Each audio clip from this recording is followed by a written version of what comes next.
Well, some big news on this Valentine's Day. First up, I still haven't shaved. Apologize for my scruffiness. And yes, I am wearing my Dire Straits t-shirt that Woods gave me. But it's the Padres who are making the biggest news, adding not one but two players on the eve of their first full squad workout. We will start with the bat A.J. Preller was looking for. It is Nick Castellanos, a pretty big name, who was picked up just a day after he was released by the Philadelphia Phillies, which means the Padres will pay him the minimum salary this year. That's $780,000, I think, while the Phillies will pay the remainder of the $20 million he's owed on the final year of his contract. Now, Padres aren't getting an in his prime Nick Castellanos, but he still did hit .250 with 17 home runs last season. Got some friction in the clubhouse, especially with manager Rob Thompson in Philadelphia. We'll see if he fits in better with the Padres clubhouse, and Craig Stammen does have a long relationship with Manny Machado going back to their days as youth baseball players in Miami. Now, he doesn't have a position really with the Padres as an outfielder, so reportedly Nick Castellanos has been taking reps at first base and will play some first base alongside Gavin Sheets with the Padres. We'll do some DHing and will fill in the outfield. If the Padres can get some slug, what they were missing last year from Nick Castellanos, though, pretty valuable potential bat for a minimum salary that can figure in the 6-7 slot in their lineup this season, especially against left-handed pitching.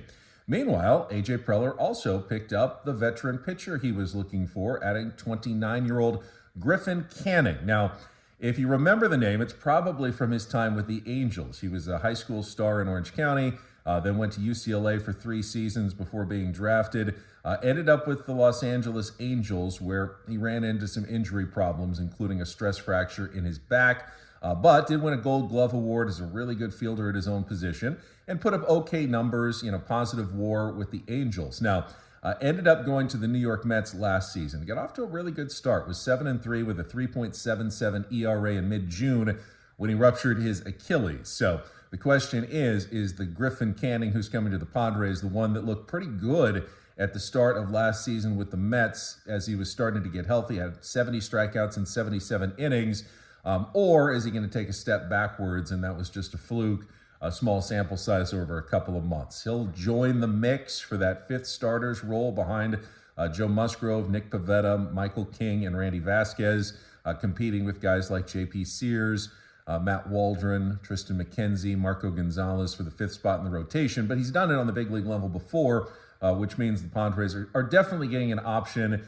and some pitching depth that they didn't have. Is there any more moves still to be made? I mean, this is what A.J. Preller said he was going to do. I will never put anything past him if he's still talking about trades or anything else, but for the most part, with spring training about to start, A.J.'s done what he kind of said he wanted to do, and now we'll see what the Padres can throw out on the spring training field in Peoria. Everybody, have a happy Valentine's Day.